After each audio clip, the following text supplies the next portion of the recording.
श्री हरिवंश भूत प्रेत की बाधा को दूर करने का उपाय बताएंगे। किन लोगों को भूत प्रेत नहीं लगता उनके बारे में पहले सुन लीजिए। भूत प्रेतों का बल उन्हीं मनुष्यों पर चलता है जिनके साथ पूर्व जन्म का कोई लेन देन का संबंध रहा हो, अथवा जिसका प्रारब्ध खराब आ गया है, या फिर जो भगवान के मार्ग में नहीं लगे हैं, या फिर जिनका खान पान अशुद्ध है, जो शौच स्नान आदि में शुद्धि नहीं रखते हैं, या फिर जिनके आचरण खराब हैं, उनको भूत प्रेत लग जाता है। जो भगवान के पारायण हैं, भगवान के नाम का जप कीर्तन करते हैं, भगवान की कथा सुनते कहते हैं, खान पान शौच आदि में शुद्धि रखते हैं, जिनके आचरण शुद्ध है, उनके पास भूत प्रेत नहीं जाते। जो नित्य प्रति श्रद्धा से गीता, भागवत, रामायण आदि सद्ग्रंथों का पाठ करते हैं, उनके पास भी भूत प्रेत नहीं जाते। परंतु कई भूत प्रेत ऐसे होते हैं जो स्वयं गीता, रामायण आदि का पाठ करते हैं। ऐसे भूत प्रेत पाठ करने वालों के पास जा सकते हैं, पर उनको दुख नहीं दे सकते। अगर ऐसा भूत प्रेत गीता आदि का पाठ करने वालों के पास आ जाए तो उसका निरादर नहीं करना चाहिए, क्योंकि निरादर करने से वह चिढ़ जाते हैं। जो रोज गंगा जल का चरणामृत लेता है, उसके पास भी भूत प्रेत नहीं आते। हनुमान चालीसा अथवा विष्णु सहस्त्र नाम का पाठ करने वाले के पास भूत प्रेत नहीं आते हैं। एक बार दो सज्जन बैलगाड़ी पर बैठकर दूसरे गांव जा रहे थे। रास्ते में गाड़ी के पीछे एक प्रेत पिशाच लग गया। उसको देखकर वे दोनों सज्जन डर गए। उनमें से एक सज्जन ने विष्णु सहस्त्र नाम का पाठ शुरू कर दिया। जब तक दूसरे गांव की सीमा नहीं आई, तब तक पिशाच गाड़ी के पीछे पीछे चलता रहा। सीमा आते ही वह अदृश्य हो गया। इस तरह विष्णु सहस्त्र नाम के प्रभाव से वह गाड़ी पर आक्रमण नहीं कर सका। जिसके गले में तुलसी की माला, रुद्राक्ष अथवा बद्ध पारद की माला होती है, उनका भूत प्रेत स्पर्श नहीं कर सकते। एक सज्जन प्रायः लगभग 4 बजे घोड़े पर बैठकर किसी आवश्यक काम के लिए दूसरे गांव जा रहा था। ठंडी का दिन था। सूर्योदय होने में लगभग 1.5 घंटे की देरी थी। जाते जाते वह ऐसे स्थान पर पहुंचा जहां पर इस बात के लिए वह प्रसिद्ध था कि वह भूत प्रेत की जगह है। वहां पहुंचते ही उसके सामने अचानक एक प्रेत पेड़ जैसा लंबा रूप धारण करके रास्ते में खड़ा हो गया। घोड़ा बिचक गया। बिचक जाने से सज्जन घोड़े से गिर गए। उसके दोनों हाथ में मोच आ गई। घर पर वे सज्जन बड़े निर्भय, अतः पिशाच से डरे नहीं। जब तक सूर्योदय नहीं हुआ तब तक वह पिशाच के उनके सामने ही खड़ा रहा, पर उसने उन पर आक्रमण नहीं किया। क्यों नहीं किया? उनका स्पर्श भी नहीं किया, क्योंकि उनके गले में तुलसी की माला थी। सूर्योदय होने पर पिशाच अदृश्य हो गया और वे सज्जन पुनः घोड़े पर बैठ के अपने घर वापस आ गए। सूर्यास्त से लेकर आधी रात तक तथा मध्याह्न के समय भूत प्रेतों में ज्यादा बल होता है, अतः ज्यादा जोर चलता है उनका।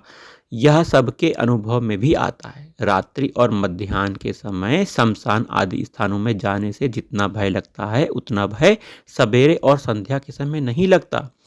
अगर रात्रि और मध्याह्न के समय किसी एकांत निर्जन स्थान में जाना पड़े, वहां पीछे कोई प्रेत पुकारे अथवा मैं आ जाऊं ऐसा कहे, तो उत्तर में कुछ नहीं बोलना चाहिए। प्रत्युत चलते चलते भगवान का नाम का जाप, कीर्तन, विष्णु सहस्त्र नाम का पाठ या फिर हनुमान चालीसा का पाठ, गीता आदि पाठ शुरू कर देना चाहिए। उत्तर ना मिलने से वह प्रेत वहीं पर रह जाएगा। अगर हम उत्तर देंगे हाँ आ जा ऐसा कहेंगे, तो वह प्रेत हमारे पीछे लग जाएगा। जहाँ प्रेत रहते हैं वहाँ पेशाब आदि करने से भी वे पकड़ लेते हैं, तो वहाँ पेशाब मत करिए, क्योंकि उनके स्थान पर पेशाब करना उनके प्रति अपराध है। अतः मनुष्य को जहाँ कहीं भी पेशाब नहीं करना चाहिए। हमें दुर्गति में, प्रेत योनि में न जाना पड़े, इस बात की सावधानी के लिए और गया श्राद्ध करके पिंड दान पानी देकर प्रेतात्माओं के उद्धार की प्रेरणा करने के लिए ही यह प्रेत विषयक चर्चा हम लोग अभी कर रहे हैं। तो प्रेत बाधा को दूर करने का उपाय पहला सुनिए। शुद्ध पवित्र होकर सामने धूप जलाकर पवित्र आसन में बैठ जाओ और हाथ में जल का लोटा लेकर नारायण कवच का पूरा पाठ करके लोटे पर फूंक मारे। इस तरह कम से कम 21 पाठ करें और प्रत्येक पाठ के अंत में लोटे पर फूंक मारता रहे। फिर इस जल को प्रेत बाधा वाले व्यक्ति को पिला दें और कुछ जल उसके शरीर पर छिड़क दें। यह पहला उपाय है भूत प्रेत बाधा को दूर करने का।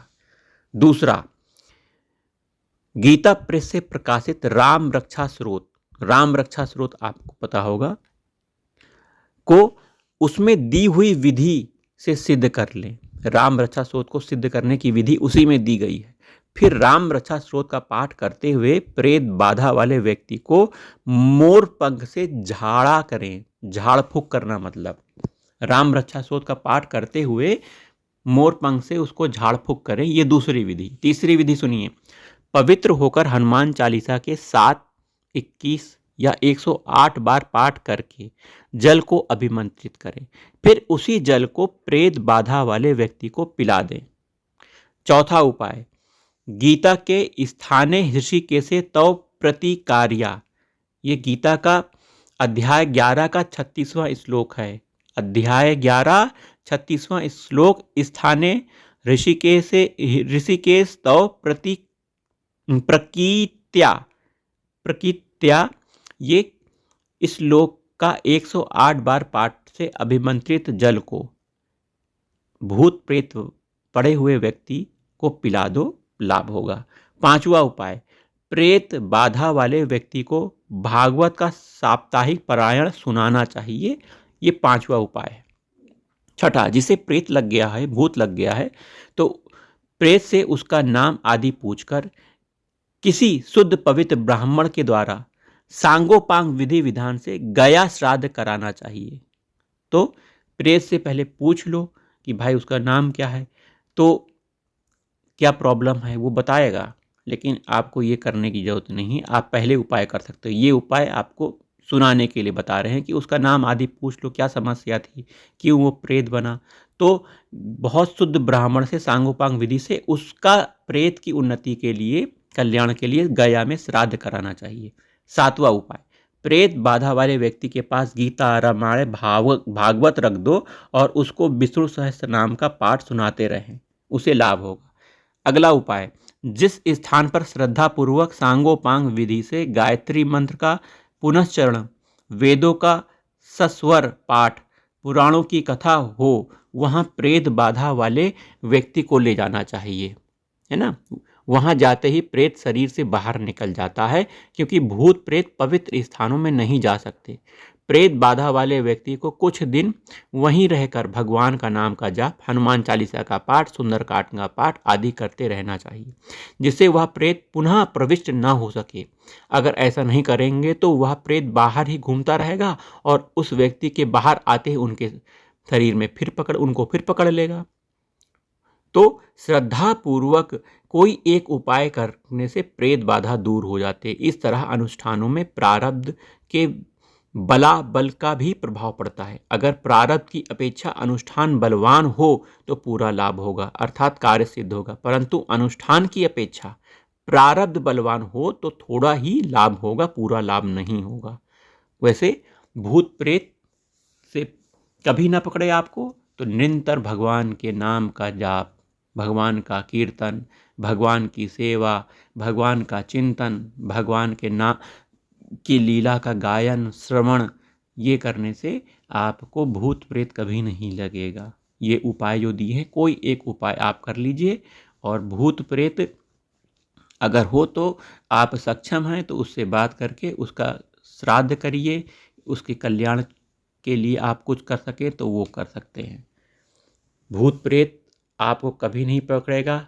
भगवान की शरण हो जाओ, तुलसी की माला को धारण करो, भगवान की सेवा करो, संत महात्माओं की सेवा करो, भगवान के नाम का जाप करो। राधा वल्लभ श्री हरिवंश।